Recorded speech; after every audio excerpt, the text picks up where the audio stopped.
6 de mayo de 1972 se aprobó en el Congreso de la Nación la Ley 19.640, una ley que transformó la vida de fueguinos y fueguinas.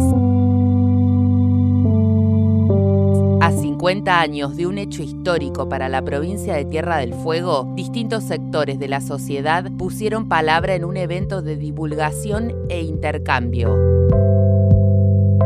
En esta producción te contamos los debates y reflexiones que se dieron en el marco de la jornada Medio Siglo de la 19.640, Historia, Actualidad y Futuro del Régimen de Promoción Económica y Fiscal.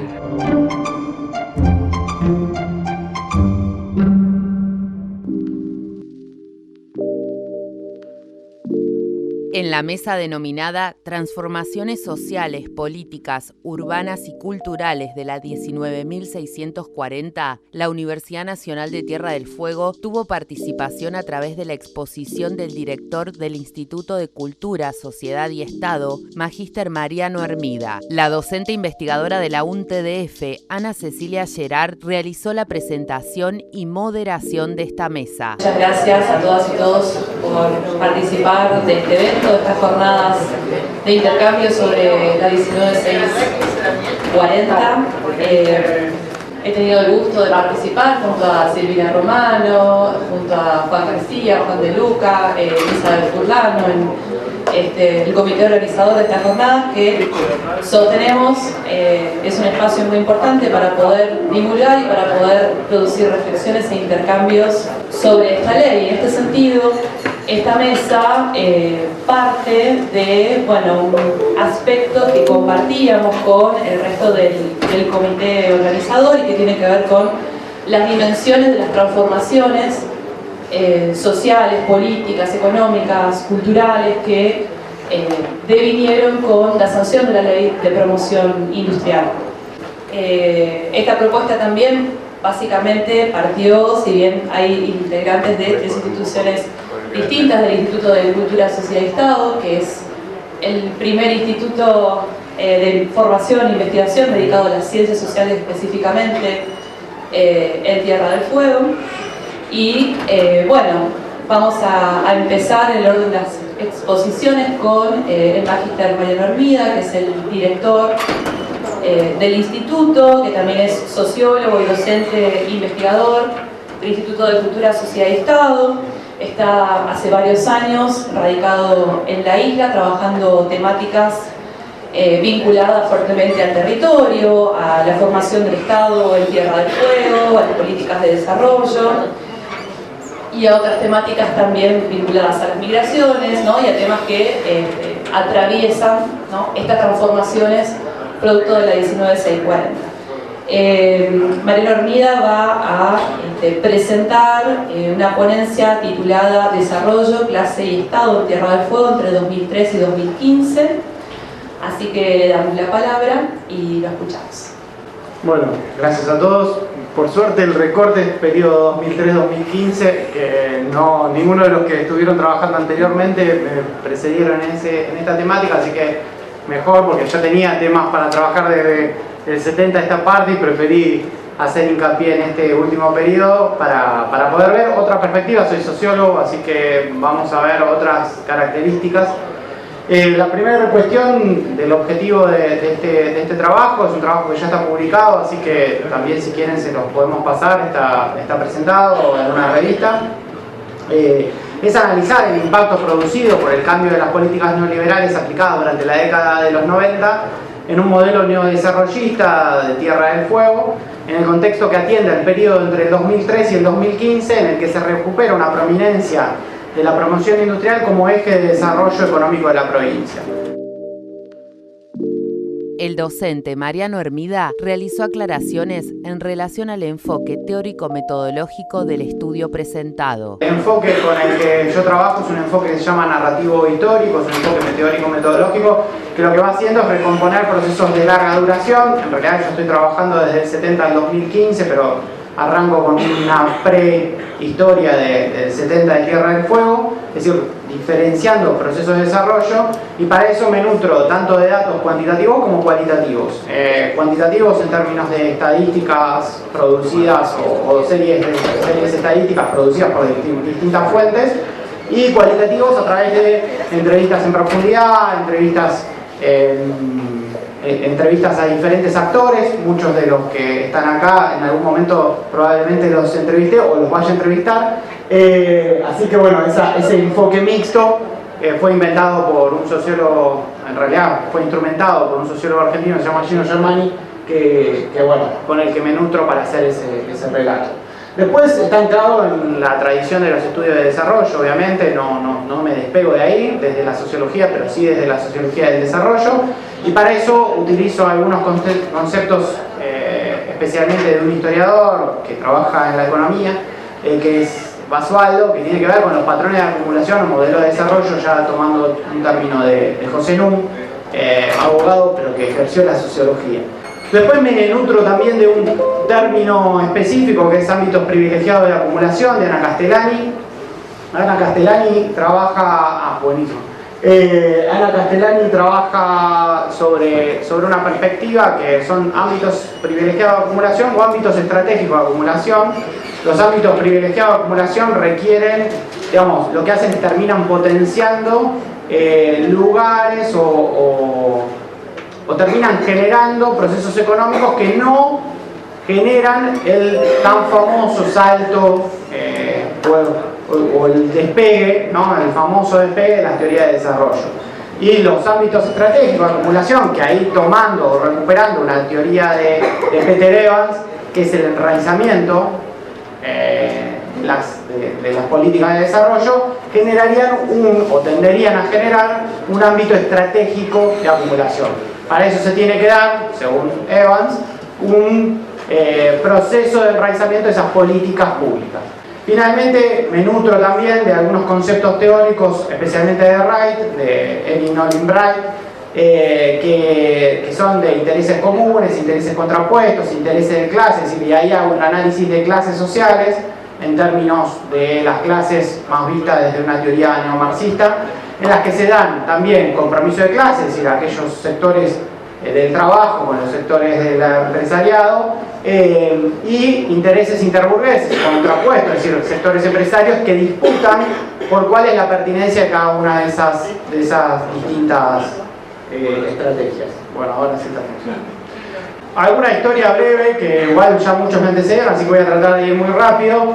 El periodo previo, como bien dijo Rodolfo anteriormente, había sido con un escaso desarrollo en términos poblacionales. Para que se den una idea, en el año 1970 Tierra del Fuego tenía 13.500 habitantes, es decir, ese era el número que tenía antes del inicio de la ley, y que estaban principalmente vinculados a políticas extractivistas o desarrollos extractivistas, primero primarizadores en términos agropecuarios, y después a través de políticas de hidrocarburos.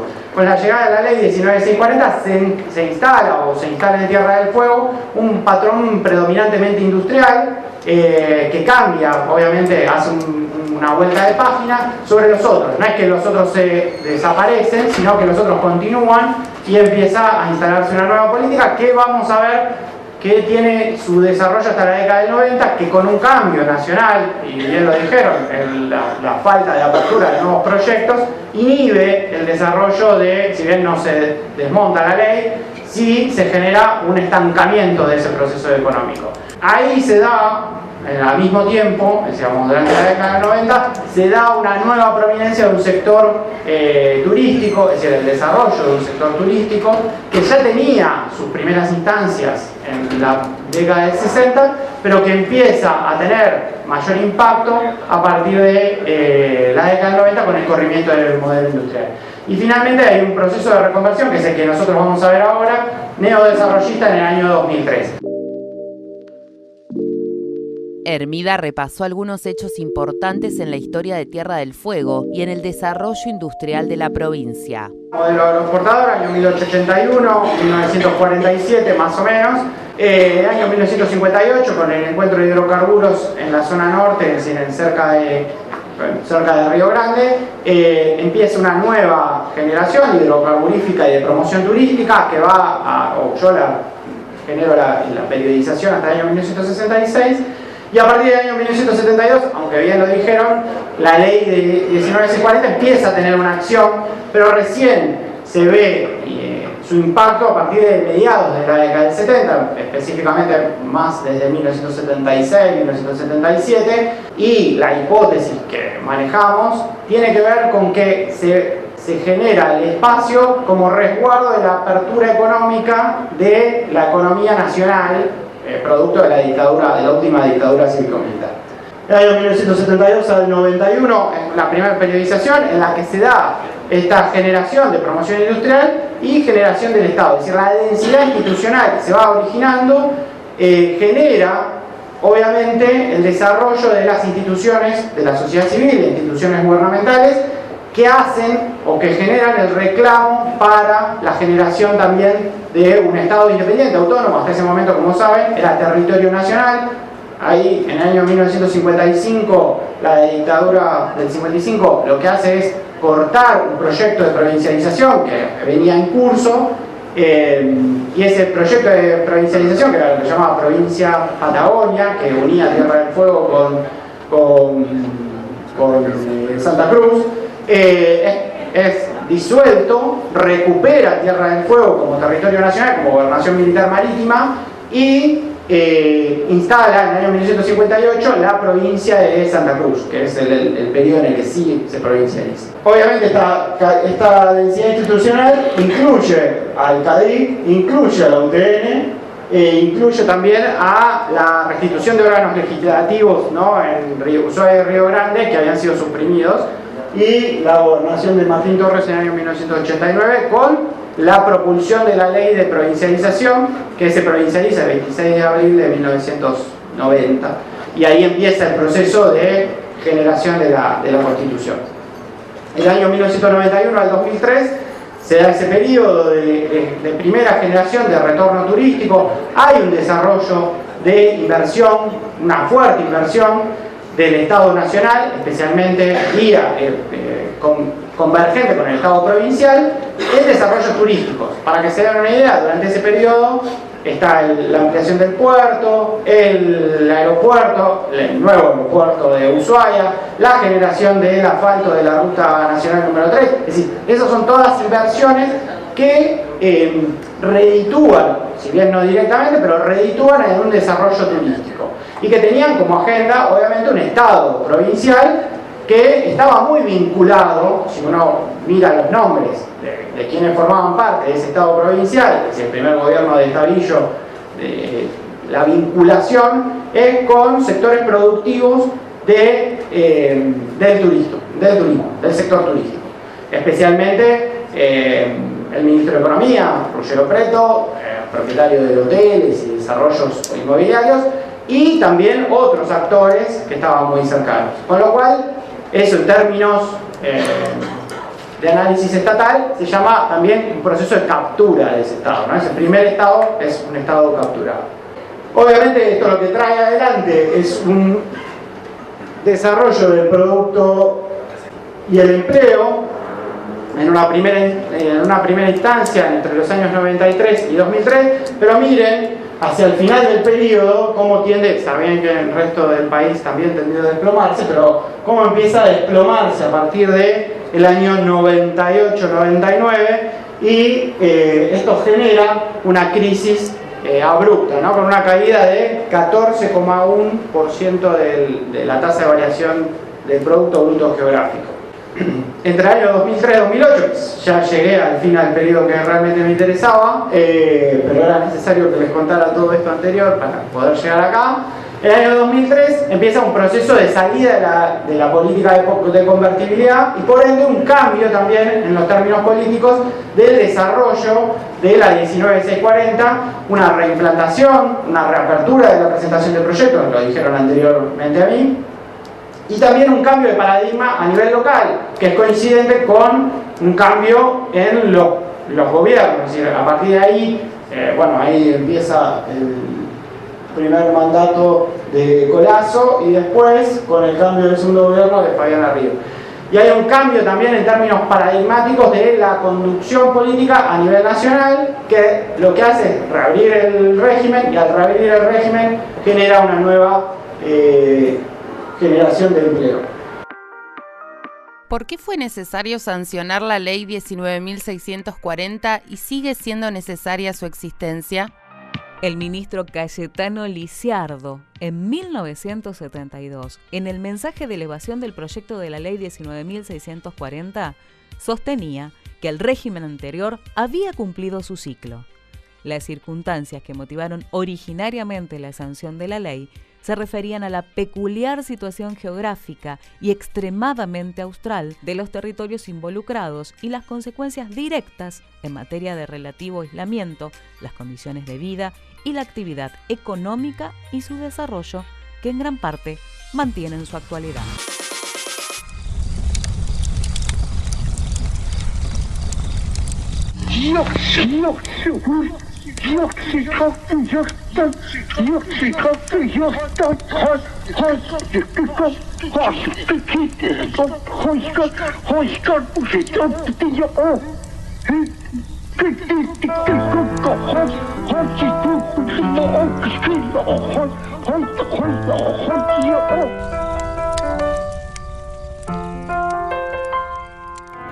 Desde el confín del mundo o el principio tal vez,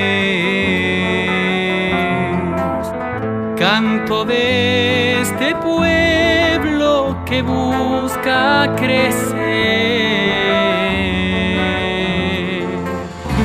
trashumantes de caminos forjaron la realidad.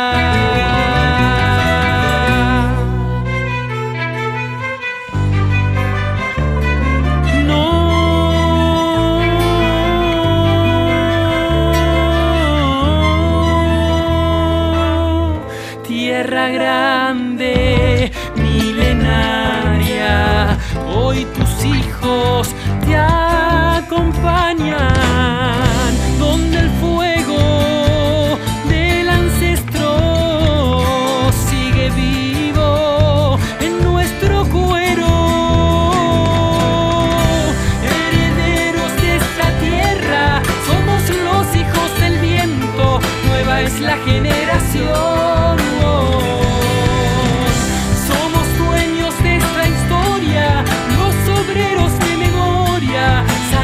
Fuego y rendición.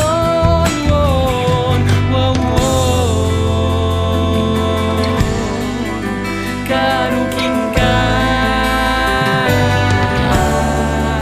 Karukinka, Karukinka.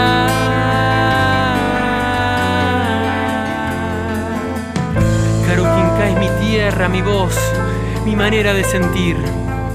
Blanca tierra del fuego, sueños de ambición y tristeza. Hoy estamos acá, somos herederos de la tierra, los hijos del viento, viento que emergió del mar, viento que estuvo en sus vidas. Selnam Shagan, Alakaluf y Haush. El cielo se tiñe de rojo y todavía se escucha el llanto del monte. Solo el Lengal sabe de tu pasado. Karukinka, hoy tus hijos te acompañan. En relación a las tasas de empleo en distintos periodos, el docente Mariano Hermida también brindó algunas consideraciones durante su exposición. Bueno, lo que vemos es un crecimiento importante de los puestos de empleo. Entre 2009 y 2015,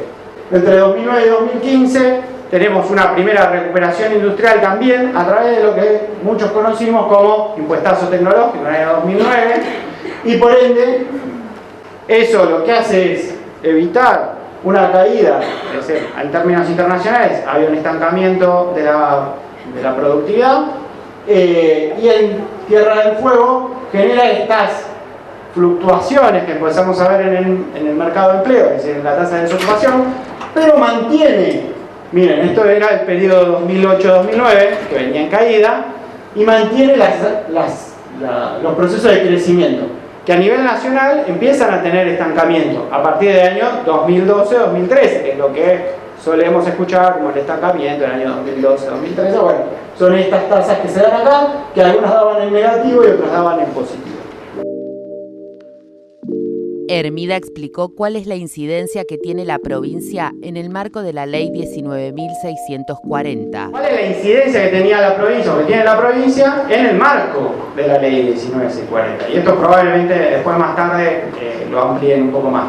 Bueno, muy baja en términos de relación con la aprobación de esos proyectos. Si bien la presidencia de la Cámara de la Comisión Aduanera es presidida por la provincia, esa incidencia para la aprobación de nuevos proyectos es relativamente escasa, y lo que se da es un espacio de diálogo o de discusión a nivel nacional. Es decir, se sientan los empresarios en Buenos Aires, discuten con el Ministerio de Producción en Buenos Aires, y eso cierra una apertura, o cuando hay apertura de nuevo proyecto, cierra el nuevo proyecto. Eso, obviamente, en términos de enraizamiento productivo, no genera procesos de enraizamiento.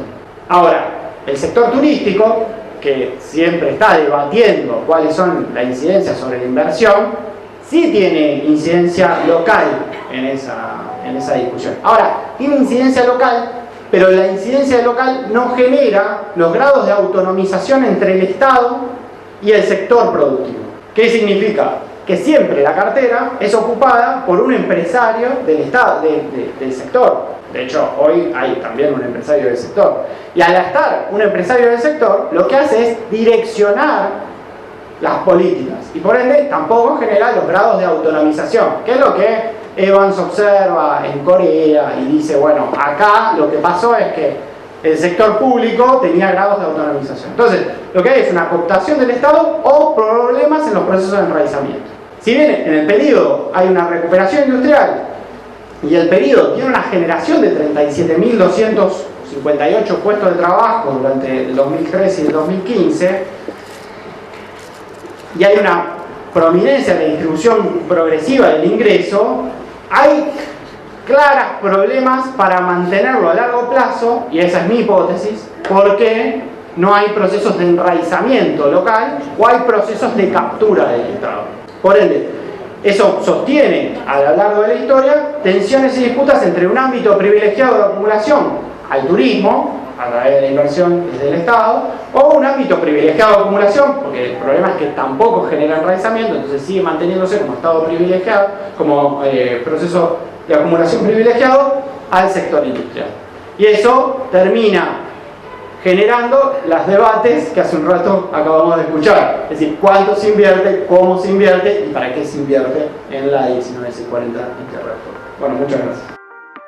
¿Qué características tiene la Ley 19.640? La Ley 19.640, dictaminada en el año 1972, estableció un régimen fiscal y aduanero especial para la isla, que en aquel entonces no era una provincia, sino un territorio nacional que dependía del Poder Ejecutivo. La Ley 19.640 perseguía objetivos estrictamente geopolíticos y de poblamiento de la región.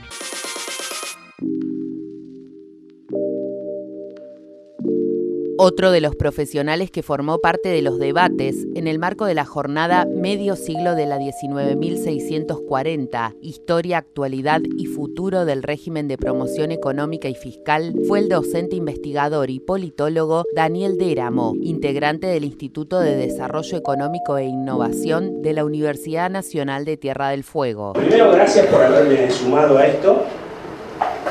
Segundo, cuando me preguntaron si tenía algo para aportar acá, la verdad que me calzó justo, como dicen los que juegan al truco. Estoy haciendo una maestría que intenta explicar algunas de las preguntas que se hizo Rolfi, que se hizo Garófalo, es decir, ¿cómo fue posible la provincialización? Hay teorías del cambio en las políticas públicas que permiten explicar, contestar ese interrogante. Entonces lo que dije es, voy a comentarles y a contarles qué lugar ocupa la 19.640 en la investigación que estoy haciendo yo, que es la tesis de Flaxo. Rolfi dijo en un momento, resultado de iluminados, de tipos que de repente se iluminaron y vieron un sendero ahí de... Garófalo dijo, no sé, se alinearon los planetas, pasó algo que hizo que nos provincializáramos. Bueno, estas teorías intentan explicar eso. Pero como no voy a hablar de toda la tesis y voy a hablar de la 1940, vamos a ir a la que viene. La investigación adopta, no quiero complicarlo con los lenguajes, adopta una suerte de path dependence, una trayectoria dependiente que va desde 1884, es decir, las decisiones de política pública que se toman en el presente afectan las decisiones venideras, es decir, las decisiones de un periodo anterior afectan periodos posteriores. Bueno, les cuento, la 1940 es, desde la teoría del equilibrio interrumpido, es un salto evolutivo para explicar el cambio de política pública. Hay una teoría que se da a conocer, se divulga en 1993, que se llama la teoría del equilibrio puntuado o del equilibrio interrumpido, que es, le chorearon la teoría a Stephen Gould, el paleontólogo, Stephen Jay Gould, le chorearon esa teoría como una analogía y dijeron, esta teoría sirve para explicar largos periodos de estancamiento, largos periodos de cambio incremental. Las políticas públicas suelen ser incrementales, no cambian por saltos, hasta que algún salto se produce. Es decir, si pensamos que las políticas públicas son especies, los darwinistas, ¿qué dirían? Se evolucionan muy lentamente y eso lleva milenios y cientos de milenios. Stephen Jay Gould y Baumgarten, que es el politólogo que trajo esa teoría al cambio de las políticas públicas, dice que no, que después de largos periodos de incrementalidad donde la política pública es siempre la misma con algunos ajustes, aparece, la política da un salto evolutivo y de repente estamos en otra política pública. Claramente la política territoriana comparada con la política provincial, en el caso de Tierra del Fuego, fue un cambio de política institucional, básicamente, pero hubo procesos de retroalimentación que fueron y generaron un cambio final que hizo que nos provincializaran. ¿Por qué decimos un salto evolutivo, la 1940? Porque claramente hay un cambio de tercer orden, es decir, un cambio abrupto, que tiene que ver con esto que decía Rolfi. Hay un cambio de paradigma. Tierra del Fuego empieza a verse, no quiero recordar a viejos ministros de Economía, pero empieza a verse como algo viable. Es decir, la política pública hacia Tierra del Fuego empieza a tener una visión de que es posible el desarrollo, de que es posible ocupar ese espacio, poblarlo y construir soberanía, esto que decía Rolfi, integrar territorialmente el territorio nacional, cosa que no pudo lograr, a pesar de que lo quiso hacer en términos de integración económica, el proyecto de Roca. Hay patagónicos, Navarro Floria, que no están de acuerdo con aceptar la idea de que la Patagonia fue integrada económicamente a la nación a partir de la conquista del desierto. Pero no nos vamos a meter ahí. Lo que sí vamos a decir es que el cambio fundamental es un cambio de paradigma. Ustedes me podrían decir, como dijo Mariano recién, pero hubo una provincialización a través de la provincia Patagonia en 1955 que anexó Tierra del Fuego a Santa Cruz y esos dos territorios conformaron la provincia patagónica. Eso también fue un cambio de política pública, pero en lo que llaman Mahoney y Pearson llaman secuencias reactivas en estas trayectorias dependientes, claramente hubo una secuencia de acción y reacción, porque en cuanto fue derrocado el gobierno peronista, a través del decreto 2191 del 57, se volvió al statu quo anterior. No es que se volvió al statu quo de 1884, porque los cambios de política pública son prácticamente irreversibles, porque son progresivos, ¿no? Es decir, un cambio va acumulando todo lo anterior y ya es difícil volver a la situación anterior, pero claramente haber vuelto a denominar territorio a Tierra del Fuego era volver a la política previa a la provincia de Patagonia.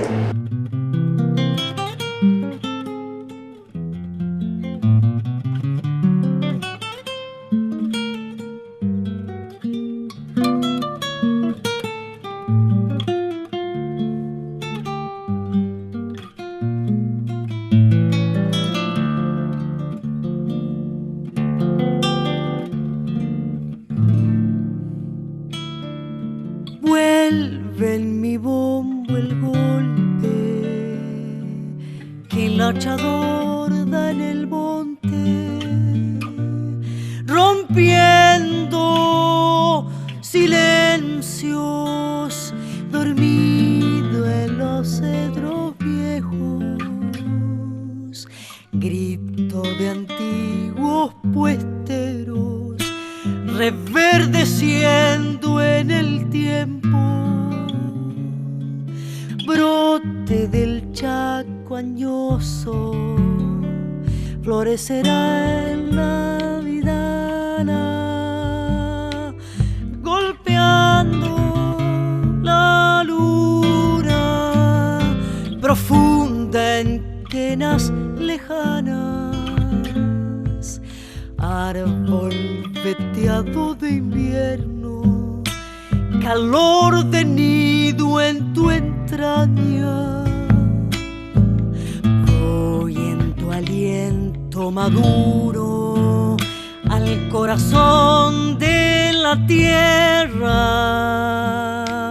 siguiendo caminos por donde se ausenta el día. Vuelve mi sangre semillas, madera en el tiempo brotando.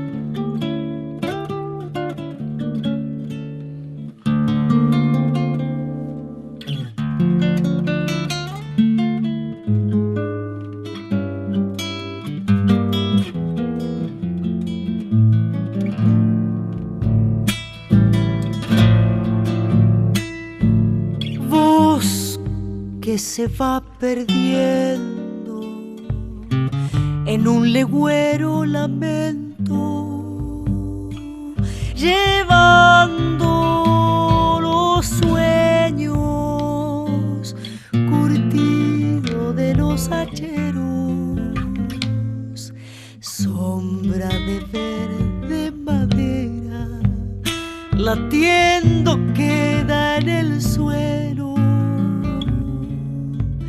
hondo sentir del hombre que tierra se está volviendo, dejando su copla del rastro de un tiempo lejos, tronco viviendo mi pulso, yuchan con venas de tiempo. Voy en tu aliento maduro al corazón de la tierra, siguiendo caminos por donde se ausenta el día. Vuelve mi sangre semillas, madera en el tiempo brotando. ¿Cuándo y por qué surge la Ley 19.640?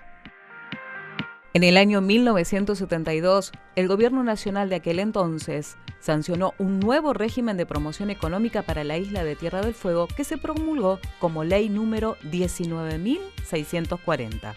La ley fue concebida con el objetivo de generar un futuro devenir económico, político y social de la región fueguina.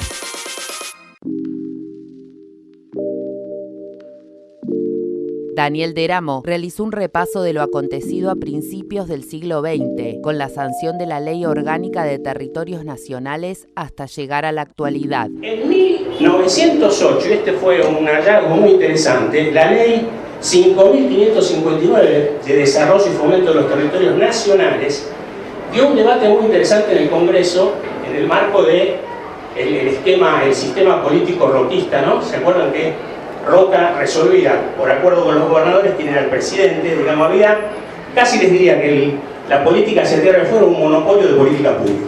Eran muy pocos actores, Roca y los gobernadores, es decir, nadie podía decidir cosas sobre los territorios nacionales porque eso estaba reservado a la órbita de la decisión del gobierno central. Pero en los debates de la ley de fomento de los territorios nacionales, Tierra del Fuego era considerado un territorio de tercer orden. Estaban las provincias ricas, las provincias intermedias que tenían algún tipo de proyección hacia el futuro, y Tierra del Fuego literalmente era una provincia soslayada en términos de desarrollo. Eso se mantuvo hasta 1945 o hasta 1955. La Patagonia se resignifica con el gobierno peronista, con la alianza entre Estado, Fuerzas Armadas, sindicatos, bienes estratégicos, petróleo, es decir, todos los insumos estratégicos, que muchos de ellos estaban en la Patagonia. Creo que el primer pozo petrolero que se descubre en Río Grande, 1947, puede ser, más o menos por ahí. Cierran el presidio de Ushuaia, es decir, desaparece la idea, y ustedes saben, la idea de que Ushuaia, Río Grande, latifundio, ovejas, hasta el canal de Panamá, después se termina el esplendor puntarenense, pero Ushuaia era la cárcel. Y si la cárcel podía servir para sacar la escoria de la metrópoli, mejor. Pero no había una mirada de que Tierra del Fuego tenía futuro. Eso arranca, en todo caso, con la 1940. No vamos a hablar de la provincialización porque la tesis la estoy armando, así que pasemos a la última y creo que con esto terminamos. Este es un poco el proceso de retroalimentación que a mi juicio desencadena la 19640. Hay un cambio paradigmático, quiebre del monopolio de política pública. Obviamente la idea de soberanía empieza a tener otra significación en términos de integración. El desarrollo es algo que se empieza a pensar, el desarrollo es viable, es pensable. Es cierto lo que dice Garófalo, de que no hubo un proyecto consciente de industrialización. Pero ¿quién se atreve a poblar un territorio, a pensar en que es necesario desarrollarlo, si no tiene si no ve viabilidad en eso? Cavallo vino en 1990 y dijo que Tierra del Fuego era una provincia viable, inviable. Es decir, la idea de la 19640 cambia la visión hacia el futuro de Tierra del Fuego, claramente. ¿Qué otra cosa cambia de la política pública? Los objetivos. Hay unas discusiones teóricas acerca de cómo medimos el cambio. ¿Qué cambia cuando cambian las políticas públicas?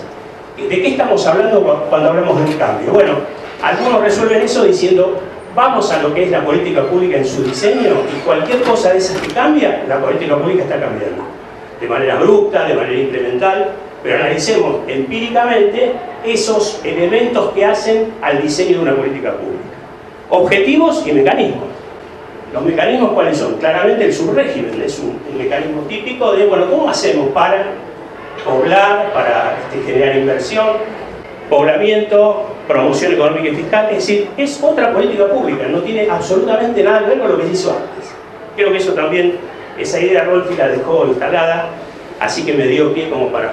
El impacto poblacional y el desarrollo institucional, claramente, Mariano recién acaba de, en esa línea de tiempo, mostrar cómo se fue construyendo la institucionalidad fueguina, cómo fue organizándose una sociedad civil que no existía, ni siquiera en términos de politización. Y ahí hay un dato muy interesante. La retroalimentación que se produce entre la 19640 y la 1532. Porque la 19640 generó poblamiento, pero generó construcción institucional. Y esa construcción institucional, a partir de la ley 1532, empezaba a prever organismos de representación política, la sociedad civil empieza a tener un poco a construir fueguinidad sin darse cuenta, digamos, y eso termina mucho más adelante en un actor local que emerge con fuerza para reclamar esto que decía Mariano, un Estado subnacional que decida acerca de qué política llevar adelante para construir futuro, digamos. Y finalmente, esa retroalimentación, que es de la que les estoy hablando, que es lo que generó un proceso impensado. Generó un proceso impensado porque la 19640 no explica la provincialización. Pero claramente abre un proceso que la explica y que es lo que debe ser analizado, lo que debe ser investigado para construir o para descubrir o para encontrar cuáles fueron esas variables independientes que generaron este cambio institucional, este salto de estatus institucional que significó pasar del territorio a la provincia después de casi un siglo. Recuerden que Tierra del Fuego es el único proceso de provincialización que se corre por fuera de las coordenadas del peronismo, del primer peronismo. No fue provincializada, todas las provincias se provincializaron en el 50, y yo creo que el peronismo no tuvo otra posibilidad que hacer lo que hizo, ¿no? Cuando uno dice, inclusive yo me lo pregunté, uno dice, ¿cómo puede ser que el peronismo no haya querido hacer las cosas para provincializar Tierra del Fuego? Es que lo que le importaba al proyecto nacional en ese momento no era provincializar Tierra del Fuego, era terminar con tener territorios nacionales que eran esquemas o figuras jurídicas del derecho británico. Entonces, cualquier cosa que permitiera terminar con territorios que estaban expuestos al intrusamiento inglés, digamos, era mejor que seguir preservando esos territorios. He tenido entrevistas con tipos muy reconocidos en este proceso y que me han manifestado eso, ¿no? Es decir, uno ahora es fueguino, vino a Tierra del Fuego, uno tiene nietos fueguinos, y dice, pero ¿cómo? Si hubiera sido por el peronismo no hubiéramos sido provincia. Es que en ese momento la estrategia de integración soberana territorial no era esperar a que Tierra del Fuego se provincializara. Era terminar con un territorio nacional que estuviera ahí aislado, desconocido, y lo que mejor evaluó el gobierno con la ley 14.408 fue hacer que ese territorio fuera parte de Santa Cruz en una provincia patagónica. Esto es una lectura que yo hago y que se las comparto, pero uno a veces comete eso, ¿no? Subjetivamente dice, pero no hubiéramos sido provincia, nos hubiera absorbido Santa Cruz. Había cuestiones geopolíticas que en ese momento fueron decisivas para tomar ciertas decisiones. El licenciado en Filosofía Fabio Seleme, docente y secretario de Cultura y Extensión de la Universidad Tecnológica Nacional, Facultad Regional Río Grande, expuso en las jornadas con su exposición denominada De la cárcel a la ley, redundancia del encierro. La ley que nos ocupa hoy es una ley económica que soporta lecturas económicas, geopolíticas, pero también es una ley que soporta lecturas biopolíticas, en tanto administra vida de una población sobre un territorio. Y toda ley que administra vida es en un sentido algo distorsionado una ley genética. Bajo esa perspectiva distorsiva de la genética vamos a tratar de perturbar el objeto que queremos exponer hoy aquí. Digamos entonces que la ley que es génesis de la realidad actual de Tierra del Fuego tiene como todas un número, pero se la verbaliza socialmente con una misteriosa trinidad de cifras, 14, 6, 40. Esa multiplicidad en el apelativo con que se la nombra casi religiosamente entre nosotros, a la ley muestra, tal vez inconscientemente, una condición propia de toda génesis: la falta de unidad y su disociación consustancial. La génesis genera a partir del gen, produce un efecto inaugural a partir de una serie de información hereditaria. Así, toda génesis es principio y al mismo tiempo repetición. Y todo origen no hace más que traer un acto pretérito y restituirle su novedad. Quizá esa condición dual de la génesis, que se dirige tanto hacia el futuro como hacia el pasado, explica el carácter hendiente y atravesante de toda ley constitutiva, que conlleva el mandato de ser algo novel y distinto en simultáneo con el imperativo de replicar lo mismo e idéntico. En ese espectro pragmático creo que hay que también traslucir la condición de la ley 1940, que promulga la ANUCE justamente para, con una zona franca en Tierra del Fuego, sustituir de alguna manera toda una serie de normativas de promoción fiscal con origen en el decreto de ley 10.991 del 56 de Aramburu, por el cual se establecía la creación de una similar área aduanera especial al sur del paralelo 42, la cual había sido ya delineada previamente por el decreto 3.824 del 45 del presidente Perón, como elemento previo a la finalización de la política de colonización penal que tendría lugar en 1947 con el cierre de la institución más emblemática de esa colonización, que era el presidio de Ushuaia, creado dentro del proyecto de colonización penal dado a finales del siglo XIX bajo el liderazgo del presidente Roca y con la autoría intelectual de Eduardo Wilde. Así no es difícil trazar una línea de continuidad de la cárcel a la ley por una traza de sucesivas sustituciones operadas. La continuidad en Tierra del Fuego es la de un estado de excepción, que es descifrable en por lo menos 3 pautas iniciales por donde podríamos empezar a leer un genoma. Lo geográficamente vacío e inhóspito como justificación, la utilización de los excedentes sociales como solución y la redundancia del encierro como dispositivo. Casi 100 años después de Wilde, los redactores del proyecto de la 19640 hablan de la actualidad y permanencia de las difíciles condiciones de vida económicas de desarrollo por la problemática de localización actual, extrema y la situación insular de Tierra del Fuego. Y todavía hoy hablamos de eso. Esa permanencia inmutable de las condiciones problemáticas después de tanto tiempo podría entenderse como el fracaso de la política de promoción, pero sin embargo oficia como la justificación más nítida y casi la única para continuar con el régimen promocional. Reverbera resonante en ese fundamento continuo la idea de vacío y de desierto de Juan Bautista Alberdi, como ese más allá de la frontera interna. Desierto enemigo de América, decía Alberdi, que creaba esa frontera difusa, esa zona interna, a la que solo el poblamiento podía aplicarle la fecundidad soberana del gobierno. Y así como hay una continuidad justificatoria de la cárcel a la ley, también hay una continuidad conceptual en el recurso a utilizar contra el desierto. Pero el problema alberdiano del desierto y la solución alberdiana de poblarlo no le vino a corresponder como insumo a aquella inmigración con la que soñaba Alberdi, capaz de traer el espíritu vivificante de la civilización europea. No se usó en Tierra del Fuego lo que se entendía como lo mejor de afuera, sino que aquí se utilizó lo peor del sí mismo. A partir de la colonización penal el preso, a partir de la colonización industrial el desocupado. Una solución, por supuesto, más moderna que la de Alberdi.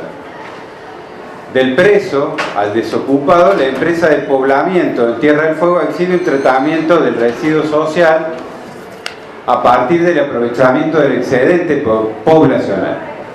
El preso es confinado y desterrado obligadamente, el desocupado voluntariamente llamado al servicio como ejército de reserva, para ponerlo en los términos de Marx, con el incentivo del acceso al salario. Las diferencias son importantes, pero son de forma. Los presidios ya determinaban a toda Tierra del Fuego como una zona franca, ya que en muchos sentidos algunos funcionaron como instituciones de puertas abiertas que territorializaban la isla como un área sin todos los alcances de control legal. Pero la zona franca también es un presidio tras un muro fiscal aduanero que mantiene cautivos ciertos beneficios y privilegios. Como sea, en ambos casos el Estado Nacional se autolimita tácticamente para tener una presencia estratégica.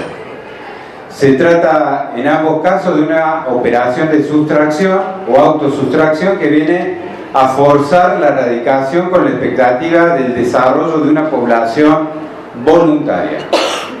Ese concepto es el que Wilde expresa en los fundamentos del primer proyecto con un clarísimo optimismo, diciendo que de la colonia penal a la colonia espontánea, hecha sin esfuerzo y nacida a expensas del desenvolvimiento de aquella, no hay más que un paso.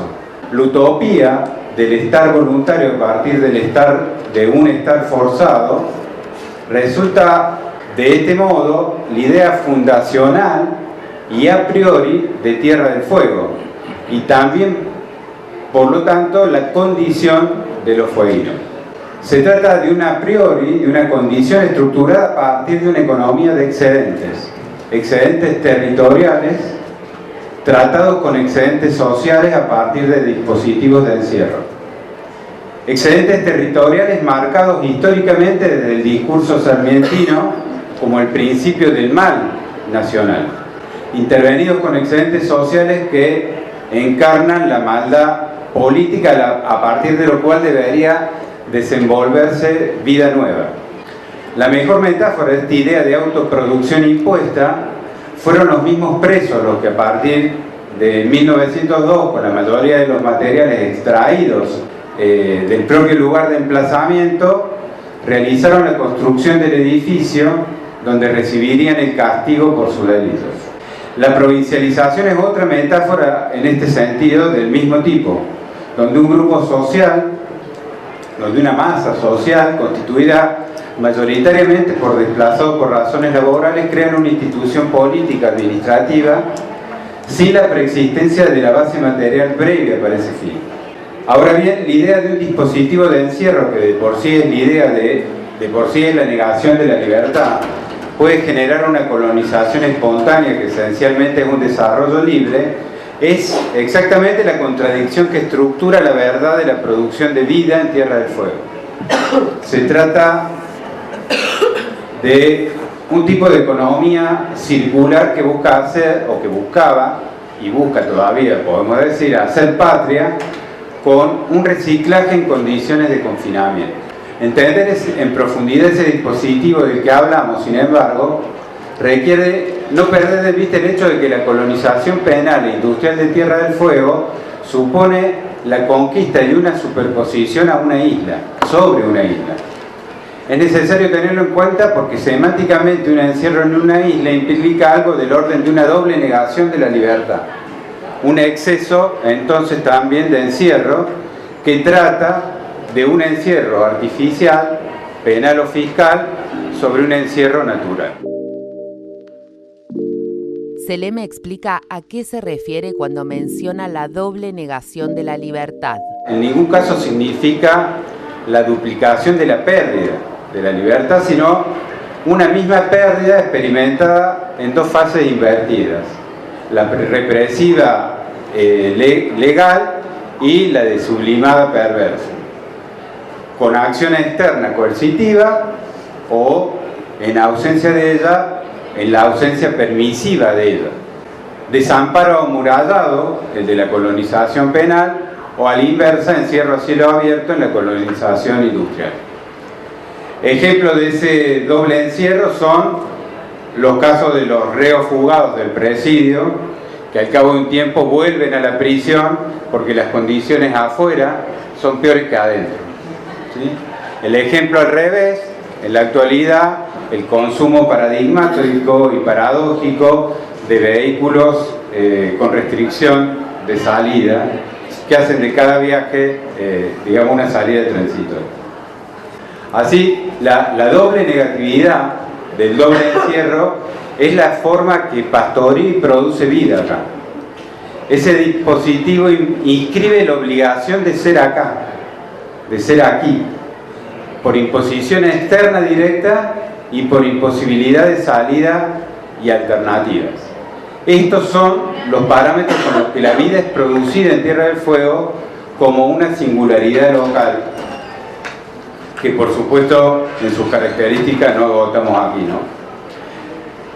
Para terminar, simplemente digo que en la cuestión del encierro como a priori, de la autoproducción acá en Tierra del Fuego, es una idea profunda, arraigada no solamente históricamente desde la 19640 hasta la colonización penal, sino que sorprendentemente el encierro también nos vincula, la idea de la autoproducción a partir del encierro nos vincula con quienes nos precedieron en la vida en la isla, que son los Selknam, para quienes sorprendentemente el encierro míticamente también representó la precondición para evitar este lugar.